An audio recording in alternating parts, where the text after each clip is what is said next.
इनको मिलती होगी, तुम्हें मिलती है? मुझे मिलती है। मेरे दादा हर ईद पर 100 के नोट निकलवाते हैं बैंक जाकर स्पेशली, और फिर वो कड़क नोट हमें लाइन में खड़ा करके देते हैं, क्योंकि उनके लिए तो हम अभी भी बच्चे हैं ना। हाँ, वैसे माशाल्लाह आपके दादा हयात हैं, बड़े खुशकिस्मत हैं आप। हमारे जमाने में 10 की वो गठी निकलती थी, सही क्रिस्प किस्म की। अरे 10 की हमारे एक मामू, अल्लाह मियां उनको जन्नत नसीब करे, हमारे मामू थे।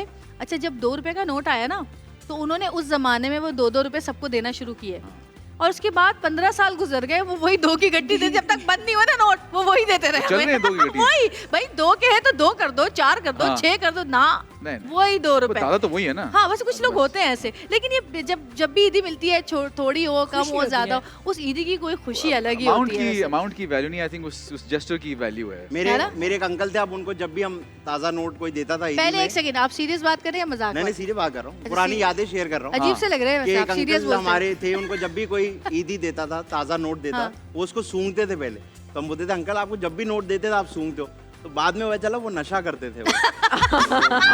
आदत थी उनको, आदत। ये मुझे याद आ गया, चाहे कि आप करके दिखाएं, लेकिन पुराने में याद आ गया कुछ। सॉरी अब पास्ट में ले गई, पास्ट में ले गई थी आप, नॉस्टैल्जिया में ले गई। हिना हमारे साथ पूरा रमजान रही है। अच्छा, और अभी तक है, बड़ी बात। न्यूट्रिशनिस्ट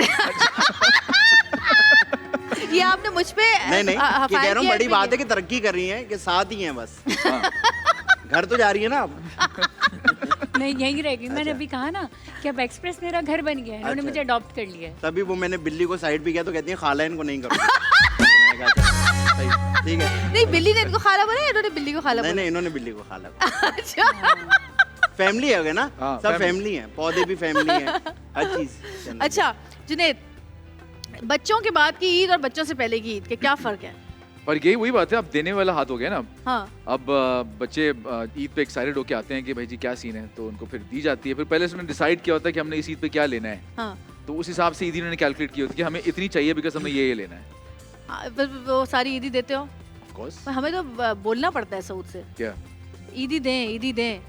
क्या अच्छा, वो पता है हमेशा लिफाफे भूल जाते हैं। ओहो, ये फिर वो इधर उधर लिफाफे ढूंढ रहे जो बन जाते हैं लोग। हाँ, और मैं कह रही हूँ भाई क्या हो गया, ईदी लिफाफे ढूंढ रहा हूँ, लिफाफे।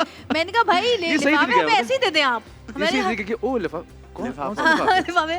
और मेरे साथ तो ये होता है, मैं शादियों में जाती हूँ, लिफाफा देना ही भूल जाती हूँ और ऐसे ही आ जाती हूँ वापस। ये तो और फायदा, ये अच्छी बात है ना, याददाश्त की कमी। भाई एक दिन क्या हुआ, मैं अपनी एक दोस्त है मेरी, खुद से अमेरिका से आई हुई थी, तो उनके बेटों की शादी थी, मैं गई और मैं लिफाफा देना भूल गई और वापस लेकर आ गई, और मैंने उसको ना गाड़ी में तस्वीर खींच के भेजा कि देखो मैं ये एनवेलप तुम्हें देना भूल गई हूँ, तो उसने मुझे फौरन अपना अकाउंट नंबर भेजा, कहती है उसमें डाल दो।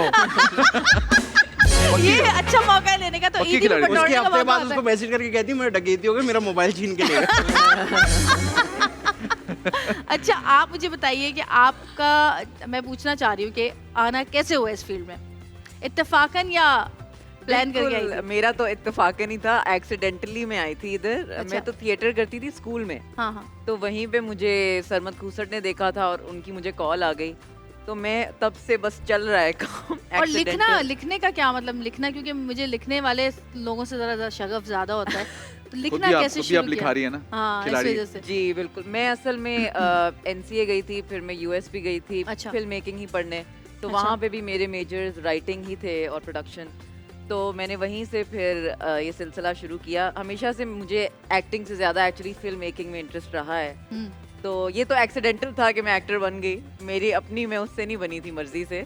अब आगे क्या इरादे हैं, क्या करना है? एक्टिंग ही आगे मैं एक्टिंग तो कंटिन्यू करना चाहती हूँ, लेकिन मैं वो एक फेम जो होता है ना एक्टिंग में, जो फेम आपको मिलता है, जो प्यार मिलता है, लोगों से मोहब्बत मिलती है, बिल्कुल वो आप कोई भी काम कर लें, वो मोहब्बत और वो प्यार नहीं मिल सकता। और फिर क्योंकि सेट्स पे इतना जाना होता है और सेट्स पे इतना अच्छा माहौल होता है, एक फैमिली की तरह बन जाता है ना, तो वो भी मेरा ख्याल है लिखाई में बहुत मेरी हेल्प करता है। हाँ, तो मैं आप ऑब्जर्व करते हैं ना चीजें। बिल्कुल, मैं इसलिए डाइवर्सिफाई करना चाहती हूँ। आर्ट से मैं कहीं भी आर्ट्स में जाना चाहती हूँ, मैं हर चीज ट्राई करना चाहती हूँ। होना भी ये चाहिए, मैंने भी सब कुछ ट्राई कर लिया, कुछ नहीं छोड़ा। माशाल्लाह। कुछ नहीं किया। तुम भी माशाल्लाह गाते भी हो, एक्टिंग भी करते हो, उसके अलावा क्या? सुना, आप निहारी बहुत अच्छी पकाती हैं। हाँ, तुम्हें कैसे बताया? हमें सब पता है आपके बारे में। किसने बताया? बिरयानी भी बहुत अच्छी बनाती है हमारे सेट पे, हमें मैंने श्रिम्प बिरयानी बनाई थी। आपके शौहर हमारे साथ खेलते हैं, क्रिकेट खेलते हैं। ओ हाँ, उस दिन क्रिकेट खेल के काफी लोग वहाँ पर आए थे उस दिन। बिल्कुल बिल्कुल। वैसे आप भी माशाल्लाह काफी, मैं आपको देखती हूँ कि आप काफ़ी जगहों पे हमें भी बुलाते हैं खाने वाने के लिए, कभी किसी रेस्टोरेंट में, किसी रेस्टोरेंट में। मुझे लगता है आप भी खाने के शौकीन हैं। बहुत शौकीन हूँ। बहुत शौकीन फिर हूँ और खाने के शौकीन अपने आप को फिट कैसे रख लेते हैं? आई थिंक इसीलिए फिट रखा हुआ है ताकि मैं सुकून से खा सकूं। मेरा यही था कि मैं एक्सरसाइज करूं, खेलूं, वर्कआउट करूं ताकि मैं जो दिल में चाहे ना, जो मेरा आ रहा हो मैं खाऊं बैठ तो के। आप And I do that. Acting और सिंगिंग के अलावा क्रिकेट भी तो खेलते हैं? बिल्कुल खेलते हैं। ये भी तो एक आर्ट ही है यार, कोई मुश्किल हाँ। मतलब जिनका काम नहीं है वो क्रिकेट खेलते हैं, बड़ी बात है। हाँ नहीं शौक है, आई थिंक वो एक शौक है, पाकिस्तानियों को वैसे ही शौक होता है क्रिकेट लेकिन खेलने का। आप लोगों को जितने भी हमारे आर्टिस्ट हैं साउथ को मिला के जुनून है भाई क्रिकेट का, क्या है ये? बचपन में क्या तरसे हो तुम लोग क्रिकेट खेलने नहीं के? बचपन भी खेले हुए हैं। आई थिंक वो हर चीज से खेले, जो चीज मिलती थी, वो डंडा मिलता था उससे भी खेल लेते होते थे, बॉल अजीब सी होती थी उससे भी खेल लेते थे, गलियों में भी खेलते थे, वो शौक है ना। ये गिल्ली डंडा खेलते थे? माशाल्लाह। असल में मुझे लगता है जितने भी मैरिड लोग क्रिकेट खेल रहे हैं अब, हाँ। ये सब घर से बाहर जाने का बहाना है। आप कौन सा स्टेडियम में बैठ के चौका छक्का दे रही हैं? आपको भाई देखिए क्या नहीं। पता बाहर क्या कर रहे हैं? अच्छा इन्होंने हम तो खुद दिन ही भी अपनी नफ्स छेड़ दी है अभी।